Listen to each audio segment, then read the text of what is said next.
You pick it up without thinking.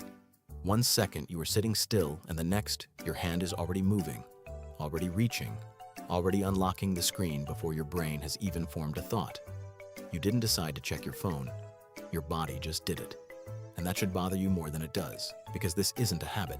It isn't laziness. It isn't a failure of willpower. The real reason you can't stop checking your phone is far stranger than any of that. And it started long before smartphones existed, long before screens, long before electricity. It started in a world where missing information could get you killed. Your brain is ancient. The part driving this behavior is not the rational cortex behind your forehead. It is something older, something that evolved under a single relentless pressure. Uncertainty kills. Not knowing what is behind the bush, whether the tribe is nearby, whether that sound is wind or predator, that uncertainty was lethal. So your brain developed a powerful automatic urge to seek new information whenever the environment felt unclear. Neuroscientist Irving Biederman found that the brain releases opioids, the same chemicals involved in addiction, when you process new information. Not when it is useful, simply when it is new. The reward comes first. Usefulness comes later, if at all. This is the mechanism under your phone habit. Every scroll, every tap, every notification is an act of environmental scanning. You are not checking because you are bored. You are checking because a 200,000-year-old survival system is firing in your chest, telling you there might be something important out there. And you haven't checked yet. Think about your ancestors. Information was scarce, localized, and critical. Who passed through last night? Whether the water was clean, whether the group was safe. Every piece had survival weight. The ones who didn't seek it, who sat quietly and assumed everything was fine, were more likely to be caught off guard. The seekers survived. You are descended from the seekers. And now the seekers have smartphones. B.F. Skinner showed us something disturbing about reward timing. Animals respond most compulsively not to guaranteed rewards, but to unpredictable ones.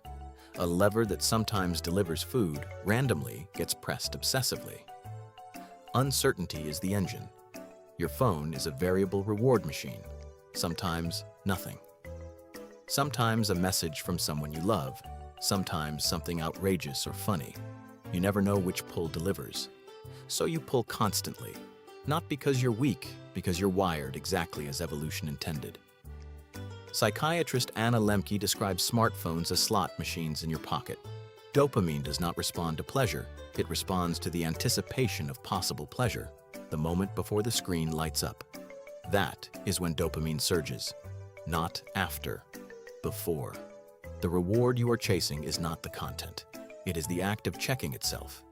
This is why putting the phone down feels uncomfortable. It is not boredom. It is low-grade anxiety. A nagging sense that you are missing something, that information is accumulating somewhere and you are not receiving it. Your ancient brain interprets disconnection as danger. Silence and stillness feel like the calm before something goes wrong. In 2023, Data.ai found people unlock their phones 96 times per day, once every 10 minutes. Most checks yield nothing actionable, and yet the behavior continues because the brain is not optimizing for useful information. It is optimizing for the feeling of having checked. Here is the counterintuitive part. Checking more does not reduce the anxiety. It amplifies it. Every check tightens the loop. The more you check, the shorter the interval before checking feels necessary again. Your brain is not learning that things are fine. It is learning that checking is how you find out things are fine. Checking becomes the only source of reassurance. This is why willpower fails. Telling yourself not to check is like telling yourself not to look toward a sudden sound in a quiet room. The impulse is faster than conscious thought. By the time you decide not to check, your hand has already moved. What actually works is not willpower, but friction. Psychologist Wendy Wood shows that behavior is governed more by environment than intention. When checking requires effort, phone in another room, face down, silenced, the impulse has time to dissolve before you act on it. You are not fighting the urge. You are making it arrive too late to matter. Your ancestors solved this through community. The tribe was a distributed sensor network. Someone else watched the horizon. Someone else tracked the weather. You were never meant to monitor the entire world alone. And yet that is precisely what your phone asks you to do.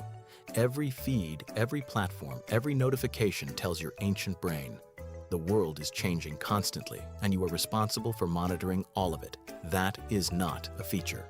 For a nervous system shaped by the Pleistocene, that is an emergency.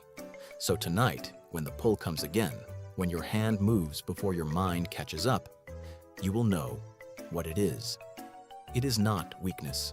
It is a survival system encountering a world it was never built for, doing exactly what it was designed to do. Scanning, seeking, checking. The ancient part of your brain is still out there in the tall grass, watching for movement, making sure nothing is coming. It just does it now with a 5-inch screen